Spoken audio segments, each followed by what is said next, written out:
Okay, so right now I want to talk about why it's a good thing that you will probably be the black sheep of your family and reject it, even though it makes you feel bad and you want to know why you feel unloved by them. I'm going to be honest. The family operates like a cult. Family is a cult. They are. Just like any other cult or group that you join, which has a type of group think, and anytime you get outside of that group think, then you are shunned. Okay, you're everybody's like turns against you.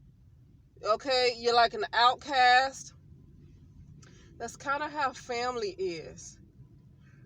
When your energy don't really seem to mesh with the rest of the family, even though you've grown up in that household, sometimes family choose certain people as a sacrifice. Now I hate to say this, but most often if you have a family, and I'm glad I'm not the only one who knows this, because another guy spoke about this too, about how he was like that in his family, and it's the same with me. So I'm so glad to see that somebody else actually says it, on YouTube, because it happens with a lot of people.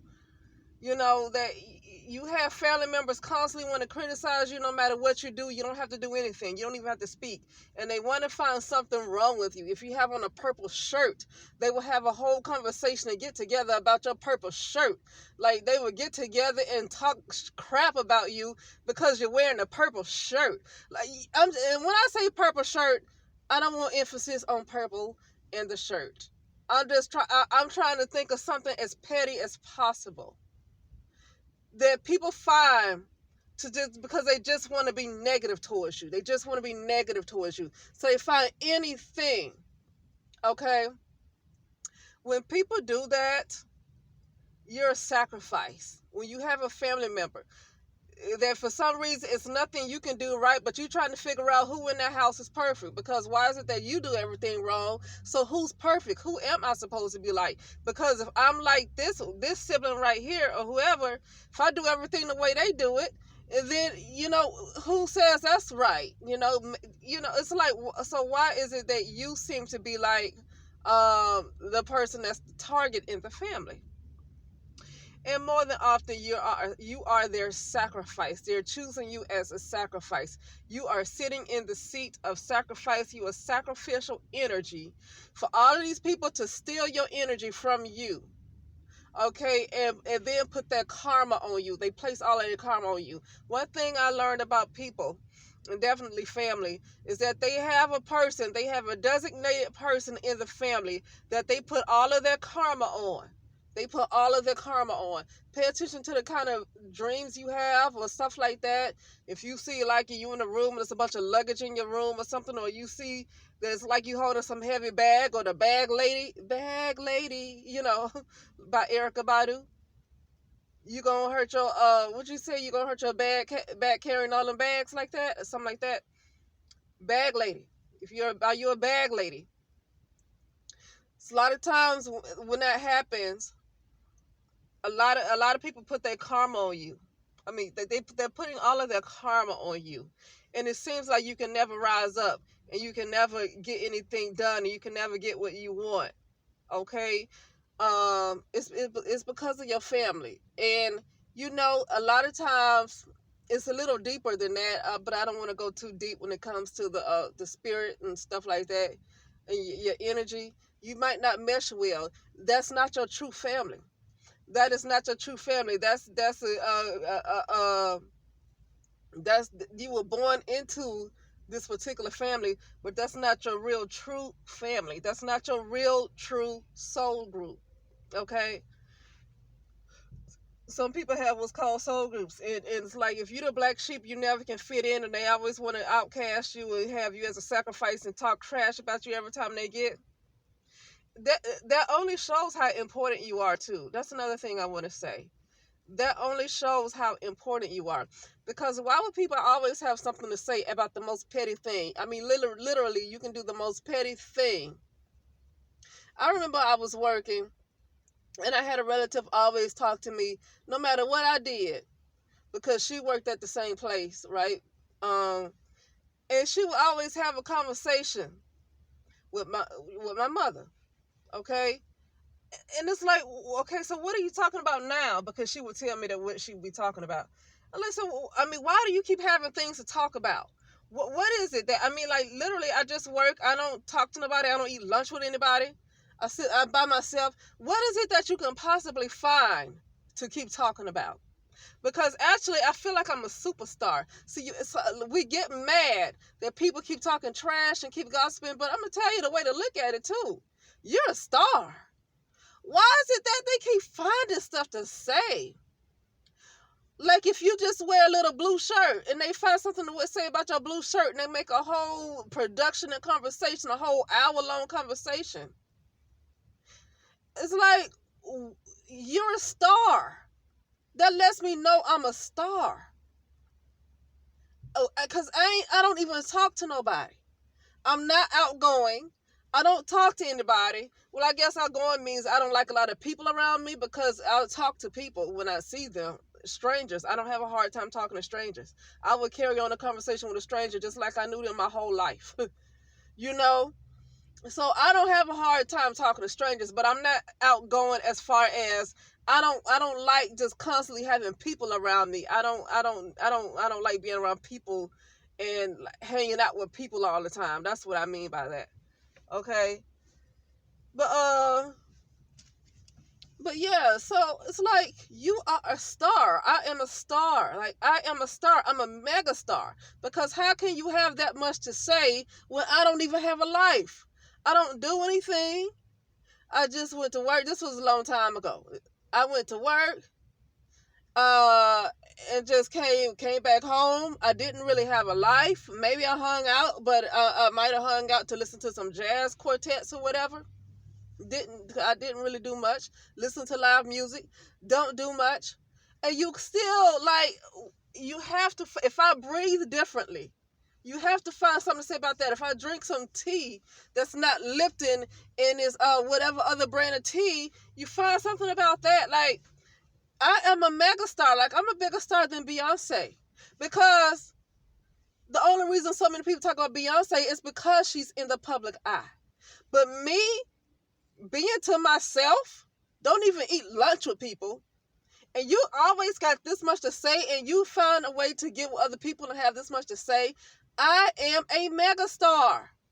But getting off of that, but just know you're a star. Why are you that important that people find the smallest thing to want to pick at you over? It's because you are a star. And they want to push their karma on you because they want your energy. They want what you got. And so they want to take your energy and push their little negativity all on you and keep stealing your doggone energy. Okay, but getting back to the cult, because I did it again. So yeah, the family is a cult. Okay, and so here's the thing. I think that was important to say. But here's what the message was supposed to be about. But I think sometimes I'm led to say something else because I feel like that was the most important part to say. So I don't know how many people are going to hear this and relate to it, because they get tired of feeling like they can't do nothing right. And the reason why you can't do nothing right, because you a doggone star. Now, if you go in and you taking from the family all the time, and something you always get into trouble. Okay, well, now you ain't no star. Like, people getting tired of you. Okay, like if you always getting into trouble or something, you always find yourself in trouble, and you always need something. Okay, and you can't get yourself together, whatever. It could be several reasons for that. I'm not judging. Okay, what I'm saying is that you're not a star. They're getting tired of you, and they're ready to just let you go, probably. Okay, so that's not the case right there. Okay, I'm talking about the case where you don't bother nobody, and they keep finding something. I don't care if you have on black shoes instead of white. They're gonna talk about that too. Like, talk about anything, like anything.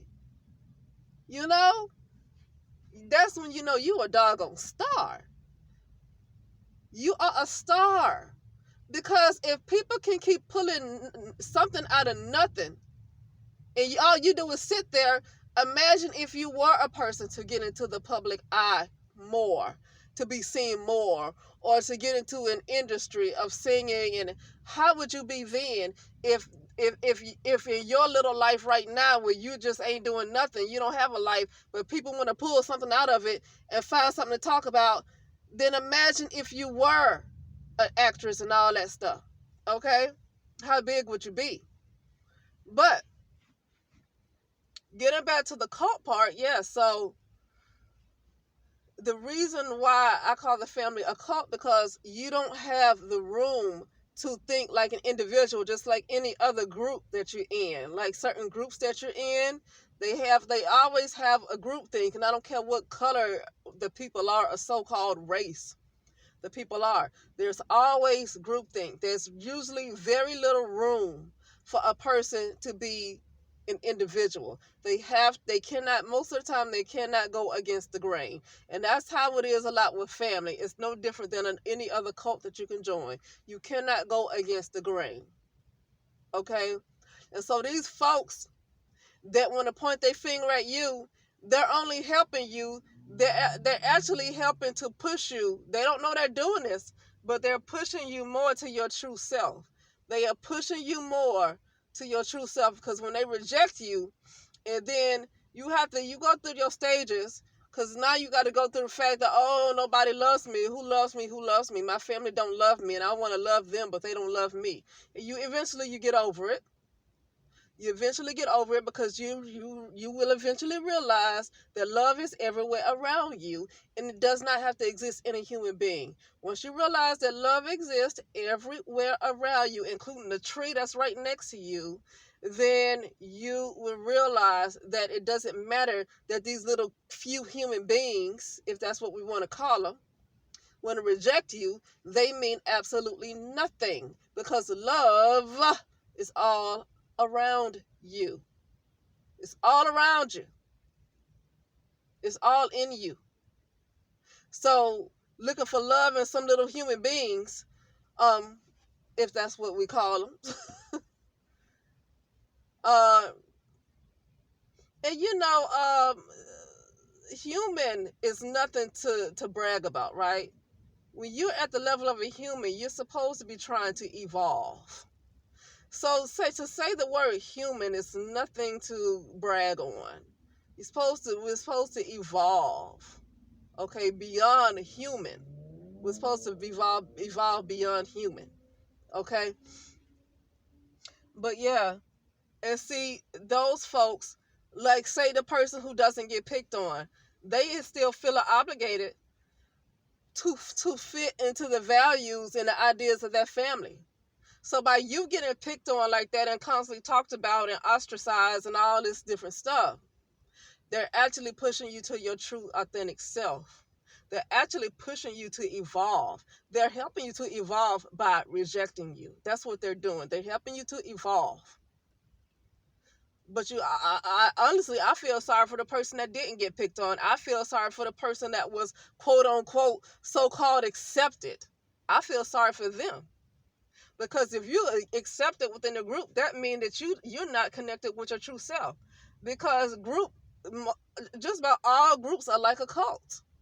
There's going to be groupthink. There's going to be groupthink. There's always going to be groupthink. So if you're just constantly accepted, then you have to put on a mask. I don't care. I don't care what your practices are. I don't care what your spiritual practices are. I don't care if you call yourself meditating all the time. If you are accepted into a group and you engage with this group pretty much maybe on a daily basis, and you engage with this group because they accept you, unless they're in that group, you're doing a bunch of chanting and meditation and all this stuff, more than likely you got to put on a mask. That's going to be groupthink. That's going to be a set of values or whatever. And you're going to have to put on a mask around them. And when you are around this group, that's you can't be yourself. You're going to have to wear a mask. Okay, hence the mask. Wear your mask to slow the spread and flatten the curve. But yeah, you have to wear a mask. So anytime you're accepted, especially into a group or something, or an organization or whatever it is, anytime you are accepted, you even have to do this when you go to work. You spend however many hours a day having to put on a mask because you have to be somebody else for that job, right? Same thing if you're accepted into groups. You have to be somebody else whenever you engage with them. You have to be somebody else. You can't be yourself because there is a set of ideas that everybody agree upon, and you cannot go outside of that set of ideas. So you cannot that would be a time whenever you engage with this group that you are not able to truly engage with your true self because you're busy trying to fit into this group and put on a mask for them. And you do that with family too. That's why I don't care about all this invites and all this getting into all these groups and elite groups and whatever. In order to be accepted and to fit into those kind of groups, you cannot really be your true self. You have to put on a mask. You have to fit in with them. Okay? And I'm not going to really, I'm not into judging anybody who likes to be in these groups. I'm just saying what it is because I'm comparing it to how family is. Okay? It's no different than joining a bunch of groups. That's all I'm saying. So yeah, that's all I gotta say about that. Is that family is like a cult, and they're not really your true family. It's a group, is humans that you were born into. Okay, but they're not necessarily your true spiritual family. That's what I'm saying. They're not your true spiritual family. Okay, and so the fact that they reject you, it could be something even more powerful that's pushing you to who you really are, because that's not that those family members are actually going to hinder you. They're going to stunt your spiritual growth, and so they are there to push you away for a reason. But like I said earlier, before I get off of here, like I said earlier, also be careful that you're not, as far as a sacrifice. Yeah, you can be a sacrifice as far as they might want to just blame you for everything, but make sure, because this is what this guy said too, and I'm so glad that somebody was able to speak up. I think he only did one video about it. Not too many people like to talk about it. Make sure they ain't doing no spiritual work. Make sure they're not doing no spiritual work, because sometimes when a group of people keep talking about you, especially in family, and they keep wanting to mess with you, it's like a lot of psychic attacks. It's like a lot of psychic attacks towards you too, because they want to keep your consciousness low. They want to keep you low in consciousness so they can continue, so their spiritual, whatever type of spiritual practices they're using against you, it can continue to work. So they got to keep picking at you and keeping you low in consciousness, so you'll never evolve, and their spiritual practices can keep working against you. Because the minute you awaken and you rise in consciousness, then that's when they lose their power. They lose their power when you awaken and you evolve and you realize you don't need them, and you separate them and you cut those, you remove those etheric cords, okay? Then they lose a lot of power and they might die. They might die, okay? Because they depended on keeping you low and they were feeding off your energy. And when you wake up and get away from them, they could possibly die.